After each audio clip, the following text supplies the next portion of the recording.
Happy children's day to your inner child.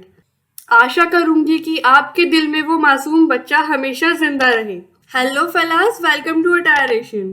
आज हम सभी सीखेंगे कि अपने अवतार और गारमेंट को क्लो 3D में कैसे 360 रोटेट किया जा सकता है, जो हमसे हमारे एक सब्सक्राइबर ने पूछा है। तो आइए शुरू करते हैं।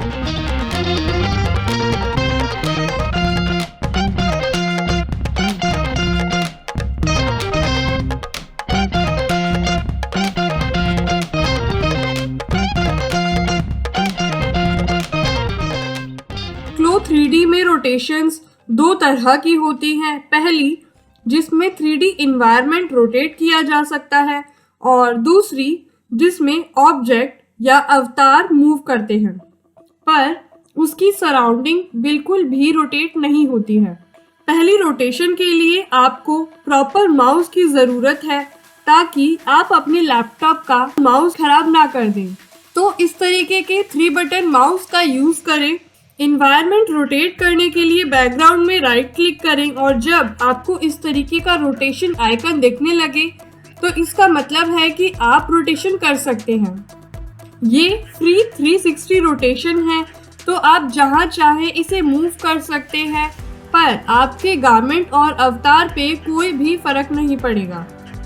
और इस तरीके से आप अपने अवतार और गारमेंट को हर डायरेक्शन से देख पाएंगे। इसके बाद नेक्स्ट ऑप्शन है जिसमें हम अपना गारमेंट और अवतार रोटेट कर सकते हैं। इस ऑप्शन की ज़रूरत तब पड़ती है जब आपको किसी चीज़ को एडजस्ट करना होता है। जैसे अगर आपके बैकग्राउंड में कोई 3D ऑब्जेक्ट है जिसे आपको वहां सेट करना है, तो आप उसे रोटेट कर सकते हैं अपनी नीड के अकॉर्डिंग।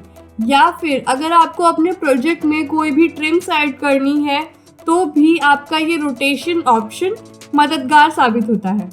हम पहले गारमेंट को रोटेट करना सीख रहे हैं, तो हम केवल और केवल इसके टॉप के हिस्से को सिलेक्ट कर लेते हैं जिससे ज़्यादा रोटेशन ना हो, और फिर अपनी 3D विंडो पर चलते हैं।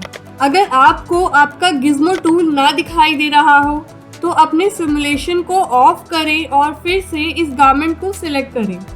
अब आखिर ये गिज़्मो टूल दिखता कैसा है? आपको 3 सर्कल मिल जाते हैं जो अलग अलग कलर के होते हैं, और इसके बीचों बीच 3 छोटे स्क्वायर भी होते हैं जो आपको गारमेंट को मूव करने में हेल्प करते हैं। हमारे 3D स्पेस में 3 डायरेक्शन होती हैं जिसे हम X, Y और Z के लेटर से रिप्रेजेंट करते हैं।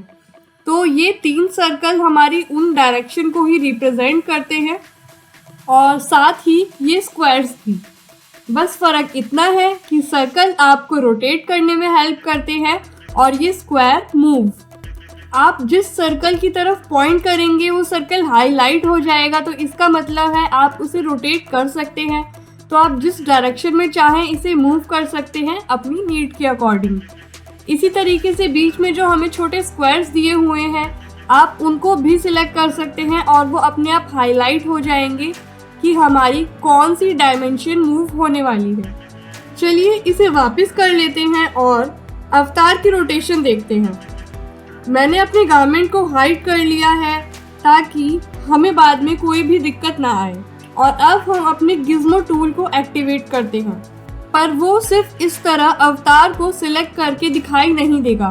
तो उसके लिए आपको अपना एक्सरे टूल यूज़ करना होगा, जिसके लिए आप साइड में जा सकते हैं जहां से एक्सरे टूल मिल जाएगा, या फिर आप शिफ्ट X का यूज़ कर सकते हैं। इसके बाद अवतार के पिवट पॉइंट को सिलेक्ट करें जो पिंक कलर का दिखाई दे रहा होगा, और फिर आपको वही गिज़्मो टूल मिल जाएगा जो हमें हमारे गारमेंट में दिखाई दिया था।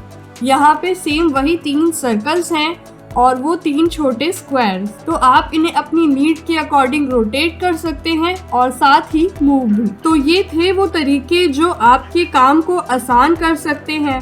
अगर ये क्लास आपको पसंद आई हो तो इसे लाइक करें और सब्सक्राइब भी। केवल सब्सक्राइब ना करें, बेल आइकन ज़रूर दबाएं ताकि आपको हमारी नई अपडेट की जानकारी मिलती रहे और कुछ ना कुछ आप नया सीखते रहें। जल्द ही मिलेंगे अगले मंडे शाम 5 बजे।